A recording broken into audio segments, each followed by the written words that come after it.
Si vous pensez que vous pouvez nous acheter avec quelques miettes d'argent, gardez-les pour les écoles, cet argent-là. C'est pour les écoles, c'est pour la santé, pas pour nous, là. Nous, on n'a pas besoin, on n'a pas demandé d'être expropriés.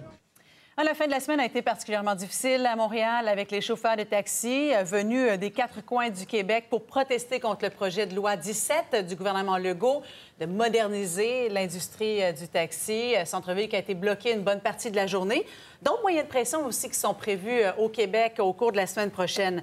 C'est l'objet de notre table des communications ce matin avec Martine Saint-Victor et Marc David. Bonjour à vous deux. Bonjour. Bonjour. Alors, je voudrais vous parler des moyens de pression versus l'opinion publique. Parce que quand on commence à bloquer des rues, j'imagine que la ligne est mince là, pour garder l'opinion publique de son côté, Martine.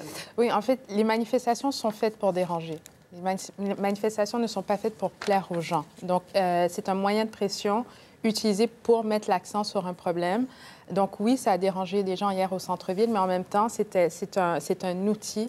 Et on le sait, les chauffeurs de taxi frôlent le désespoir. Donc, c'est normal qu'ils aient utilisé des moyens de pression pour manifester ce désespoir-là. Marc, qu'est-ce que vous en pensez des moyens utilisés par les chauffeurs? La ligne est très mince, c'est-à-dire que entre créer des embouteillages à Montréal et faire en sorte qu'il y a des citoyens qui puissent être empêchés d'aller travailler, la ligne est mince entre revendiquer, donc avoir des revendications qui sont légitimes, d'une part, et d'autre part, des citoyens qui peuvent comprendre ou ne pas comprendre. Et là, moi, ce que je trouve dans ce qui se passe, c'est que les gens sont sympathiques à la cause des chauffeurs de taxi, à leur désespoir, comme Martine le disait.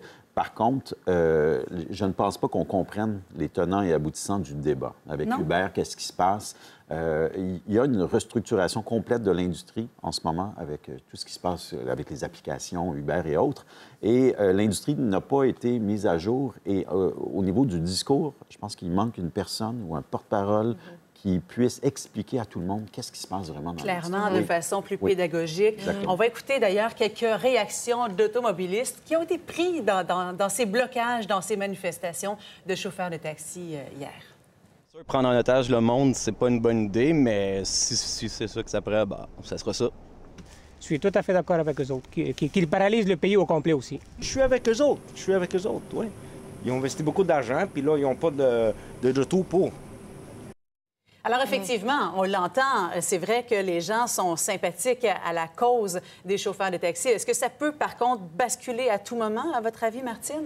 Bien, en fait, c'est à suivre, hein. C'est à voir. C'est-à-dire que si on peut faire un parallèle, par exemple, avec les manifestations des Gilets jaunes à Paris, l'opinion publique a changé avec les semaines parce que de semaine en semaine, ça dérangeait un peu plus. La seule chose avec la manifestation d'hier, c'est que ça humanise le conflit. Parce que ça fait longtemps que les chauffeurs de taxi ont des revendications, mais c'était entité versus entité, Uber versus l'industrie du taxi. Et ce qu'on voit avec ce genre de manifestations et de témoignages, ce sont des histoires humaines. Donc le conflit maintenant est humanisé. C'est probablement pour ça qu'on a un petit peu plus d'appui de la population. La détresse, les pertes financières, on parle pour plusieurs de dizaines de milliers, voire des centaines de milliers de dollars parce qu'ils perdent leur permis qui n'a plus de valeur finalement. Marc, vous avez parlé de pédagogie tout à l'heure. Est-ce que ce serait aussi une partie du rôle du ministre des Transports d'être un peu plus présent? D'ailleurs, hier, il a refusé toute entrevue qu'on lui a demandé. Ouais. Je pense que c'est une erreur stratégique à ce niveau-là, de dire qu'on est le leader, c'est le représentant de la population, au moins de s'asseoir, prendre donc la parole pour écouter. Surtout écouter, je pense que ça serait déjà un bon début. On peut ne pas être d'accord. C'est clair que c'est une industrie qui est complexe, il y a des enjeux complexes, mais la première chose que le ministre devrait faire, d'après moi, c'est vraiment de s'asseoir puis prendre le temps avec les représentants de l'industrie du taxi. Il les a invités, d'ailleurs, les invités d'être proactifs. Oui. Ah, ils l'ont fait, bon. Oui. Ça, c'est une bonne chose. C'est un peu tard, par contre. Moi, je l'aurais fait beaucoup plus tôt. Justement, c'est de prévenir les enjeux. On le savait que ça pouvait dégénérer. Et là, c'est parce que la pression monte, là. Ça a l'air beaucoup plus réactif que proactif. Donc, la semaine prochaine, il y aura possiblement rencontre. On verra à quoi ça va ressembler. Cette semaine, il y a eu une tentative. Ça n'a pas vraiment fonctionné non plus.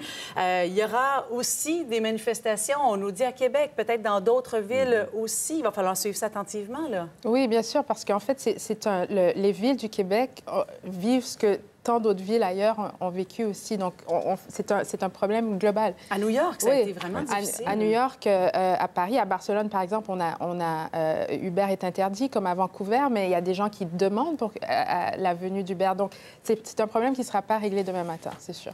Au retour de la pause, on va parler d'SNC-Lavalin. On a une petite pause quand même dans cette histoire-là cette semaine, mais on va regarder l'image du premier ministre Justin Trudeau et celle de Jody Wilson-Raybould.